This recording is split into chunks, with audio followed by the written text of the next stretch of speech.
Once upon a peaceful and prosperous city called Lamora, there lived a man named Malik. Malik was tall, fair-skinned, and strikingly handsome. His sharp jawline and confident smile could melt any woman's heart. But what truly made people respect him wasn't just his looks, it was his wealth. Malik owned several estates, cars, and thriving businesses across the city. People called him Chief Malik, not because he held a political title, but because of his power and riches.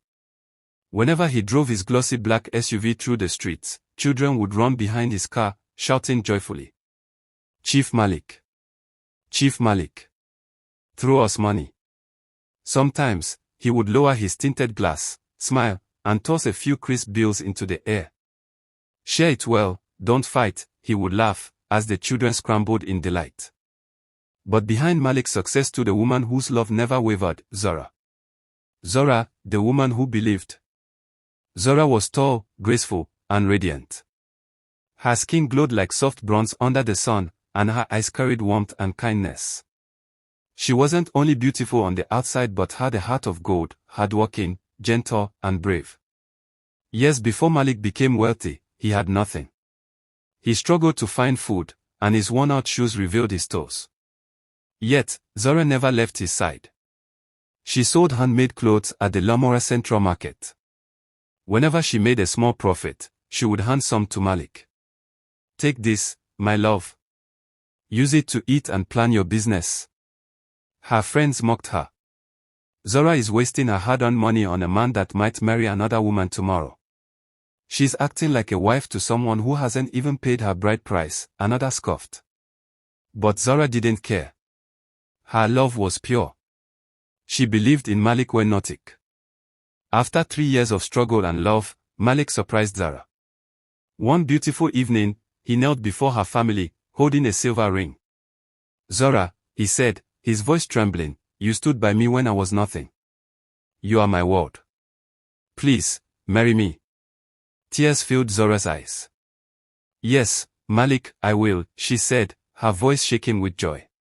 Their wedding became the talk of the city, a grand celebration filled with music, food, and laughter. Afterward, Malik told her, "My love, you've worked enough.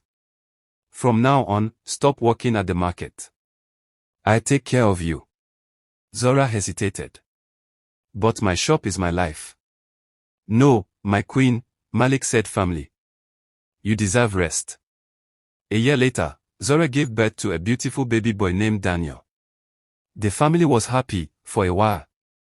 But soon, Malik began changing. He came home late, avoided conversations, and criticized everything. "What kind of tasteless food is this?" he would snap. Zora swallowed her tears and tried harder. But nothing was enough. Rumors began to spread. "Our Chief Malik has changed," whispered the neighbors. "He's been seen with a young woman, Naima, the one from the club." Naima was breathtaking, smooth dark skin, sharp eyes, and a greedy heart. She loved luxury more than love itself. When she met Malik, she knew she had found her next target. "Chief," she would whisper sweetly, "I wish you were mine." Malik fell for her completely. He showered Naima with expensive clothes, gold jewelry, and even a car. Weekends were now spent at Naima's house while Zora stayed home, lonely with her child. Zora wept often. "What did I do wrong? Is it a sin to love my husband?" When she begged Malik to remember their past, he shouted cruelly, "Look at you. You've grown fat, your body disgusts me." He stormed out, leaving her broken. 2 years later, Zora found out she was pregnant again. When she told Malik, his rage shook the walls. "Pregnant again? I told you I'm done." Naima, furious when she heard the news, hissed, "That useless woman is trying to trap you. You need to protect your wealth before she takes it all." Malik foolishly agreed. He decided to change his will in Naima's favor, but the lawyer postponed it due to travel. Malik lied to Naima that the will was done. One Sunday morning, Naima smiled sweetly and said, "Baby, go visit your wife and child today so people don't gossip. I've packed you some food, eat it at home." Malik agreed and drove home with the flask she gave him. When he entered the house, the air felt heavy. His son, Daniel, lay on the couch, pale and weak. "Papa, water," the boy whispered. Guilt stabbed Malik's chest. He rushed Daniel to the hospital. The doctors worked quickly, and the boy recovered.